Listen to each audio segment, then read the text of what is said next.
Hey guys, Alex from 7th Hour Films back again with Delicious in Dungeon. Last time around we had The Red Dragon Part 2, where basically the gang found Fallon's skeleton within the dragon and reassembled it and discarded all the dog bones that were also there. And reassembled it, and then Marcille revealed that she actually specializes in ancient black magic and used it to fully revive Fallon using the blood and the flesh of the dragon. And it worked. Fallon is back. Fallon is alive and well. They got her all cleaned up and everything's seems to be going well. And then they took up a residence in an abandoned house. Seemed to be abandoned, although Fallon claims there's a resident there. But yeah. And also Fallon's magic is like ridiculously powerful now.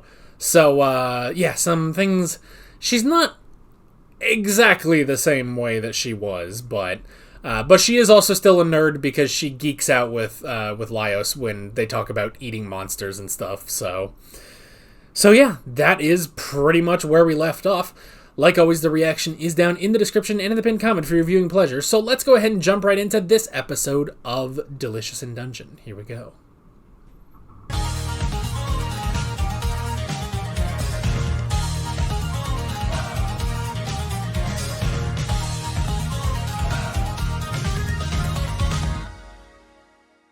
I mean, yeah. Let's think about this. This is kind of the time. This is like the midway point of the game where you gotta go and restock. You just got your ass kicked by the main villain, you know, in a cutscene basically. Like you get about halfway, things are going good, things are picking up.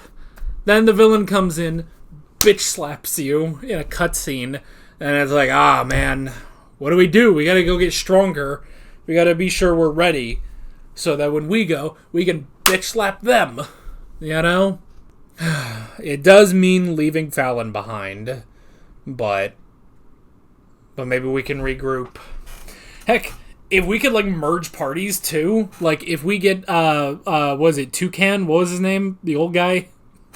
I don't remember his name, but if we could get the old dude and Namari. Maybe we can go get Shura. That was his name, right? I think. I don't remember.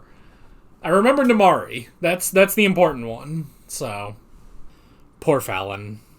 I mean, I wonder if the Dungeon Master, literally the Dungeon Master, the Mad Mage, if he considers Fallon to be the Red Dragon now, you know? Because of the whole thing of like, oh, I gave you a task. You must complete it. Who said you could rest? Like, I wonder if that is supposed to be giving an order to the Red Dragon. Like, because, I mean, we saw there was something going on.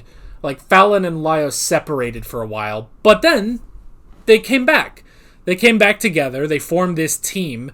And they went to go through the dungeon.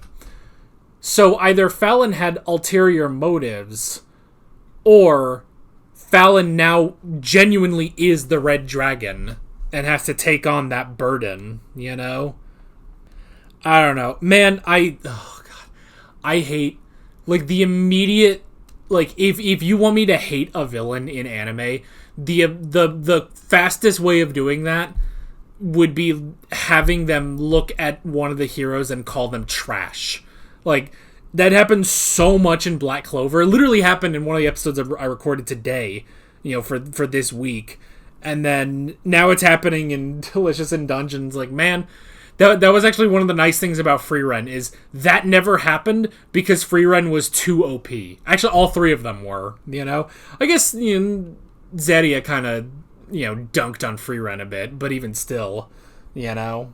Even still, it was more of just a, why aren't you better? Why aren't you like me? You know? But this is just like, oh, trash needs to learn its place. It's like, motherfucker, you're about to lose your goddamn head. Like, just immediately, if you start saying that, I'm like, motherfucker, these hands. That just immediately pisses me off now. Whenever there's some pompous thing like, oh, well, you're trash, you're garbage. And it's just like, fucking, But yeah, that elf is... which, it's funny because it's like, oh, you're clearly thieves, you're trying to do something, that's why I saw you in the paintings. It's like, he was just trying to get some food. He was just trying to get some food. He had an idea. Good God, man. Well, you gotta go... Well, you have a stick up your ass the size of East Texas, I don't know, man. I don't know. And it's interesting because part of this episode was recap, sort of recapping the events that had just happened, but I do like the conclusion that they came to, just tell him honestly that you don't want them to die, Like, I like that. It's like, being honest is harder than lying, Like, but lying is worse than being honest, It's sort of the great yin and yang of honesty and truth, Honesty can be so much more difficult, but lying can result in something so much worse, Hey, if it was easier to tell the truth, there wouldn't be lies, That's the thing. That's the thing. That's the yin and yang of honesty and lying. And yeah, just the fact that it's like, that it would result in something so much worse to lie to them to get them to go back to the surface. And instead, just, admit that it's like, you don't want them to die. And, yes, this is incredibly difficult. We just got Fallon back. And now we have to abandon her again, basically. But, if we can go to the surface, at the very least, we can go get some more supplies. Senshi can get some spices and some stuff, some herbs. We can all stock up. Marcel can get some mana potions or something. I don't even know if that's a thing. I hope it is. Laios can maybe get some more weapons. Chilchuck can get some more tools, Like, they can all get some more... They can all get stuff. Like, right now, we have been running on fumes. Quite honestly, we are running on fumes. And you want to go face the Mad Mage now? No. At the very least, we need to go to the surface, regroup, get something. We have to get some stuff, We have to get some stuff. Maybe, hopefully, we can get some help, This would be a great time to expand the party, We need help. And if you go to, like, the governing, the government, basically, and just be like, we found the Mad Mage after killing the Red Dragon. We need help. Because the Mad Mage, there's a reason they call him mad. They thought it was because he's insane. No, he's pissed at everything. He is mad. So, they need the help. They need the help, If they can go get Nymari, and again, contract that entire, if they can team up with that, get that entire team, Go find Shura. He loves Fallon, apparently. Like, see if he can get down there. Find people. We need some help now. We need to regroup on the surface.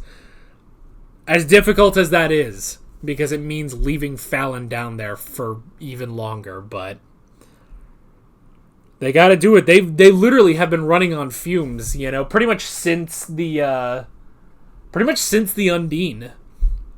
Pretty much since that, when Marcel got injured and lost her mana, and she was able to regroup from that, but it's just like they are running on fumes right now. So, but now Fallon's been taken away, and it's interesting. The ghosts, the whole thing with the ghosts is like, when they appeared before Chilchuck and Senshi, you could just faintly hear them say, you should not be afraid.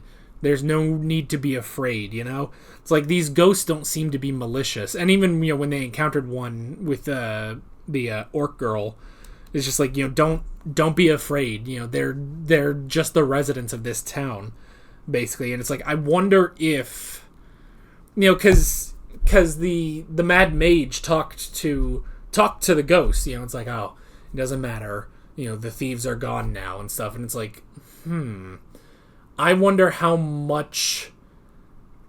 I don't know. What is the deal with all the ghosts here? You know? It's like, oh, they're thieves. Like, I wonder if the ghosts know what's up. I mean, the ghosts saw what was happening, you know? Like, this isn't a thing of like, oh, you know, they're thieves trying to pillage all this stuff. It's like, no, it's just a man trying to get his sister back, you know? So it's like, I almost wonder, because, I mean, that's the thing. It's like, if they really like believed that from the Mad Mage, wouldn't they have attacked them? So I'm thinking they know that our team is not a team of thieves, you know? So there's something going on with these ghosts. And was it King Dengle, I think is what they said? The whole thing is they're looking for this king, the lost king. Now, this isn't one of the kings that we saw in the paintings, I don't believe. Or maybe it is. I don't fully remember. And unfortunately, now I don't have my notes because I'm on a fresh notebook.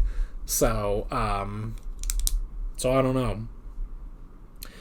But yeah, but I think something's up with the ghosts. And maybe that also ties into... I mean, I feel like it has to tie in to Fallon twofold. One, she's always been adept at ghost magic, you know? She's always been adept at it, and, you know, not just destroying ghosts, but really, you know, soothing them, you know, putting them at peace. Second, I would have to believe that her, because she was separated from her body for so long, you know, she was still bound to it, but she was separated. She was effectively dead for so long. Like, I would imagine then maybe she does have some connection to the ghosts, you know? Maybe it's almost a thing of like, you know, Fallon now has this deep connection with the ghosts, and that's sort of what's keeping her together. And maybe, you know, this now having a body made of the red dragon is now pulling at her. Like there's two different conflicting sides of her. Something obviously is going on with her, so we'll just have to see how does she tie into the Mad Mage? Was she given this task beforehand? Or is this because she is now made of the red dragon? You know? I don't know, but it's really interesting. I mean, again, you know, we said this a couple episodes ago, and I think even last episode too, but it's like, it's so funny because what we started this show as was, you know, cooking show, basically. Cooking food and eating it in a dungeon. And it's like, oh, haha, isn't that an interesting concept? And it is, and it's fun, and it's so great. And now we're getting so much heavy topics and lore and intrigue and mystery now. And it's just like, oh my gosh, this is crazy, you know? I miss when they would just fight an enemy and then cook it and then eat it. And I'm sure we'll obviously get more of that, but man, it's crazy. So we'll have to see. We will definitely have to see where this goes, but I am very, very intrigued. So yeah, that is pretty much it. With all of that being said, I'm Alex from 7th Hour Films, and I will see you guys next time. Take care. Alright guys, thanks for watching this video. There's a bunch of links on screen if you want to go click around any of those. There's a playlist with all of my delicious in dungeon reactions, as well as another video you can go click on if you want. There's also a subscribe button and a Patreon button on screen, as well as other links in the description if you want to go check out any of those. See you guys later.